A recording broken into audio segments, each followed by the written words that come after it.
It's funny that at first we had our first two, the groundbreaking and timber raising. Jim gave me 10 minutes first time, then he gave me 5 minutes at the timber raising, and now I have 2 minutes. So yeah, as I start to end this term coming up here, so I mimic everything Jim said. I won't take time on soaring timbers, but I want to thank everybody for being here. Whenever you have to go to the storage room and get more chairs, that's always a great sign. So thanks for coming out, everyone. I was going to prepare a couple minutes about soaring timbers, but you're going to hear about soaring timbers from people much more important than me. So as everybody knows, it looks like I'm going to be ending my my third one-year term as Grand Knight of the Annapolis Council. Annapolis Council was in 1909 when we started downtown. I don't know if Dave's here today, Alan, but he always talks about the St. Mary's Beach at the the bed of oysters that we had our first council, though. So I'm very privileged and honored for all our knights out here. Many of them that started, people that kicked me along the way, Jerry and others. So, and the past Grand Knights that are here. I think we have past Grand Knight Keith, Warner, Lily, Medeiros, Ryan, myself. I think that's all. I apologize. Frank had some health things, so Frank's not here. So you can see that I'm lucky that I still have many past Grand Knights to lean on for advice. So I was always kind of bummed that during my term I didn't have a council home, a structure, a building. I've always had a home, but at no point I've been a nomadic Grand Knight.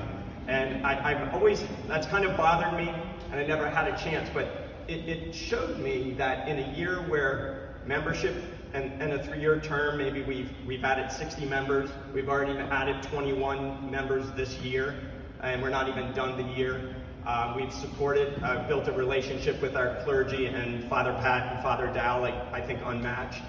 And I kind of said to myself, you know, maybe that was the lesson. Maybe the lesson was during this time, can we succeed? And I think the biggest thing that I would say to everybody that's done this project and stayed a night and joined and jumped right in is resiliency. The resiliency that we've shown and that we've shown in our faith and that we've done with the church, I used it before, is just incredibly unmatched. So thank you for being part of that. Thank you for figuring out how we're going to do stuff online. I know we're all tired of Zoom meetings, so our first meeting will be here on the third Tuesday here. You know, so it shows a lot of who we are and what we do in our community. Dave spearheaded the biggest Coats for Kids drive that we've had yet in the year during COVID. What we did online, our coins at the masses and the poor boxes. So thank you, everybody.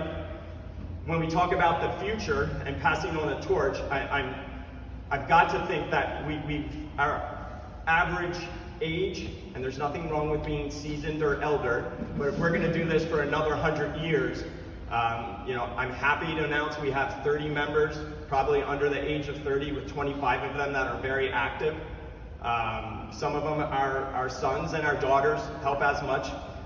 Through our state and other Supreme, we've made a big move to become family, totally family out in front of everybody. We've always been, but you know, why have just meetings and socials and stuff? So that's been remarkable for us. Father has helped and pushed us greatly. So I'll leave you with, and I talked to Brother Boo Restano beforehand. We talked about how our dads and people before us gave up a lot more than we did. So I'm not here to complain about COVID or any of the situations to see this out in our council.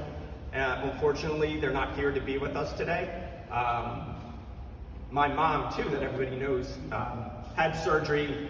She's on the mend, but it was very important for her to be here today. So that's why Karen's videotaping. So hi, Mom. Mom is our biggest cheerleader. And every time, if you know my mom, when you see her, or you get her on the phone, or she comes into a room, she's got, I don't know if people pick up on this, she's got this weirdest thing where she goes, I'm here. You know, I know Mom would, yes, you are. You know, so she goes, I'm here. So I find that today more prevalent than anything for her to be saying, I'm here. So I want to dedicate to my dad, my mom, Ristanos, people that have come before us to sit here and go, we're here. We're here for our community, we're here for our parish, we're here for our clergy, we're here for our members, those in need, those not, and just remember, we're here. So thanks for coming today.